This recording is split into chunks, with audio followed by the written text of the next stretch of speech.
Hello friends, welcome back to parenting India. आने वाले 2-3 महीने छोटे बच्चे, स्पेशली जिन बच्चों की ये पहली सर्दी है, यानी जिन बच्चों की एज अभी 1 ईयर से कम है, उन बच्चों के लिए थोड़े मुश्किल भरे हो सकते हैं, स्पेशली उस एरिया में जहाँ ठंड काफी ज्यादा पड़ती है। इस टाइम पर अक्सर ही छोटे बच्चों को सर्दी जुकाम खांसी हो जाती है, सीने से खरखर की आवाज आती है, बच्चे की नोज ब्लॉक हो जाती है, बच्चा सही से दूध नहीं पी पाता और रात में भी काफी उठता है। इसलिए आज इस वीडियो में हम डिस्कस करने जा रहे हैं कि अक्सर ही बच्चे को सर्दी जुकाम खांसी ठंड के मौसम में हो जाता है, तो हमें क्या करना चाहिए, सर्दी में बच्चे को बीमार होने से हम कैसे बचा सकते हैं, सर्दी में हमें बच्चों का ध्यान कैसे रखना चाहिए और क्या डेंजर साइन होते हैं जब हमें बच्चे को तुरंत डॉक्टर को दिखाना चाहिए। तो दोस्तों स्टार्ट करते हैं ये वीडियो बहुत ही इम्पोर्टेंट वीडियो है, इसलिए एंड तक इसे जरूर देखिए। क्या ये आपके बच्चे की भी पहली सर्दी है? कमेंट करके जरूर बताइए। तो फर्स्ट और बहुत ही इम्पोर्टेंट पॉइंट है कि ठंड में हमें बच्चे को कितना कवर करके रखना है। हमें बच्चे को बहुत ज्यादा कवर करके नहीं रखना है। जितने कपड़े हम पहन रहे हैं उससे 1 या 2 लेयर ज्यादा ही बच्चे को पहनानी है।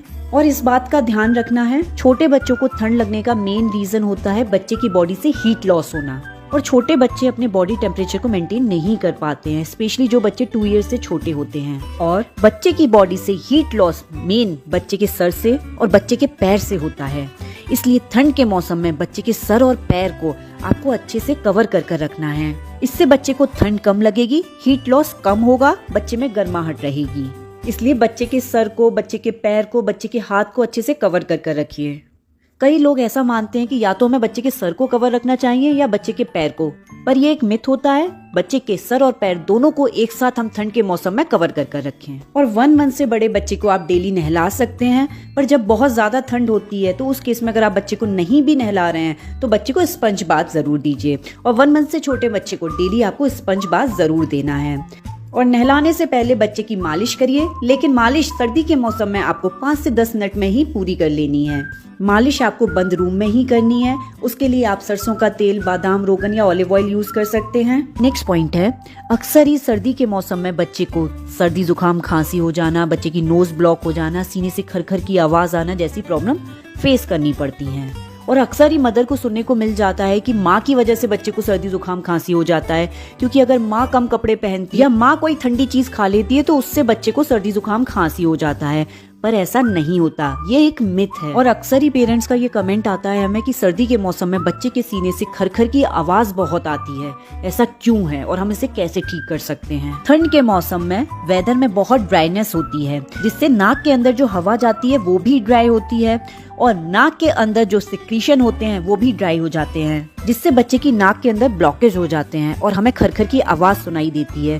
बेसिकली बच्चे की नाक से खरखर की आवाज आती है, पर हमें ऐसा लगता है कि वो बच्चे के सीने से आ रही है। और इसका मेन रीजन होता है हवा में जो इतनी ड्राइनेस होती है उसकी वजह से। तो उस केस में हमें हवा की ड्राइनेस को कम करना होता है। इसके लिए हम ह्यूमिडिफायर का यूज कर सकते हैं, या फिर पानी को बॉईल करके 10-15 मिनट के लिए रूम में रख दीजिए और दिन में ऐसा 2-3 बार करिए, या फिर दिन में 2-3 बार आप स्टीमर रूम में चला दीजिए। इससे भी हवा की ड्राइनेस कम होती है, हवा में मॉइस्चर आता है। इससे आप देखेंगे बच्चे का नोज कंजेशन कम होगा और जो खरखर की आवाज आपको सुनाई दे रही है वो ठीक होगी।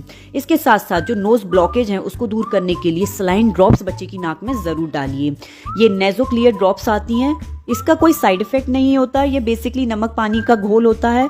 जब बच्चे की नोज ब्लॉक हो रही है हर 3-4 घंटे में इसे आप बच्चे की नाक में डालिए, स्पेशली जब आप बच्चे को फीड कराने वाले हैं, जिससे बच्चा प्रॉपर दूध पी पाएगा, क्योंकि अक्सर ही बच्चा बंद नाक की वजह से दूध भी नहीं पी पाते हैं। बच्चे को सर्दी जुकाम खांसी होने के मेन 2 रीजन होते हैं। एक तो हवा में ड्राइनेस का होना, सेकंड है बच्चे को कोई वायरल इन्फेक्शन हो गया है।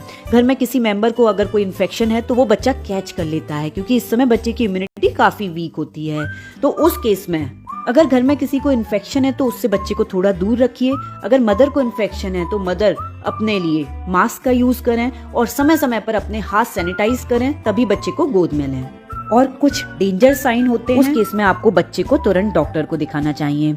जैसे बच्चे को सांस लेने में बहुत दिक्कत हो रही है, बच्चा नाक फुलाकर सांस ले रहा है, बच्चा सांस खींच कर ले रहा है और बच्चा दूध भी बिल्कुल नहीं पी पा रहा है, तो उस केस में बच्चे को आप तुरंत डॉक्टर को दिखाइए, क्योंकि बच्चा अभी बहुत छोटा है। नेक्स्ट पॉइंट है, ठंड के मौसम में अक्सर ही छोटे बच्चों को जो एक और कॉमन प्रॉब्लम है वो है डिहाइड्रेशन का होना। इसलिए हमें बच्चे के हाइड्रेशन का अच्छे से ध्यान रखना है ठंड के मौसम में भी। अगर बच्चा 6 मंथ से छोटा है तो बच्चे को time to time breast feed जरूर कराइए। ब्रेस्ट फीड कराने से आपकी एंटीबॉडीज बच्चे में ट्रांसफर होती हैं, बच्चे की इम्यूनिटी बूस्ट होती है, बच्चा कम बीमार पड़ता है और बच्चे को डिहाइड्रेशन भी नहीं होता है। और अगर बच्चा 6 मंथ से बड़ा है तो बच्चे को सर्दी के मौसम में भी टाइम टू टाइम पानी जरूर पिलाइए। और 6 मंथ से बड़े बच्चे की इम्यूनिटी को बूस्ट करने के लिए कुछ चीजें आपको जरूर खिलानी है, जैसे बच्चे को बादाम खिलाना है, वेजिटेबल्स फ्रूट्स खिलाने हैं, बच्चे को प्रोटीन के लिए दाल जरूर देनी है। इन सबसे बच्चे की इम्यूनिटी बूस्ट होगी। नेक्स्ट है, बच्चे को बीमार होने से बचाने के लिए सर्दी में आप फ्लू वैक्सीनेशन बच्चे को जरूर करा लीजिए अपने डॉक्टर से पूछकर। और जब बहुत ज्यादा ठंड होती है तो बच्चे को घर से बाहर ले जाना अवॉइड करिए। और अगर आपके एरिया में एयर पॉल्यूशन बहुत ज्यादा है तो उस केस में भी बच्चे को घर से बाहर लेकर मत जाइए। और घर पर भी न्यूबॉर्न बेबी के साथ एयर प्यूरिफायर का यूज जरूर करिए। तो दोस्तों, अगर आपको ये वीडियो हेल्पफुल लगी तो प्लीज लाइक करें, शेयर करें और सब्सक्राइब करें। थैंक यू दोस्तों।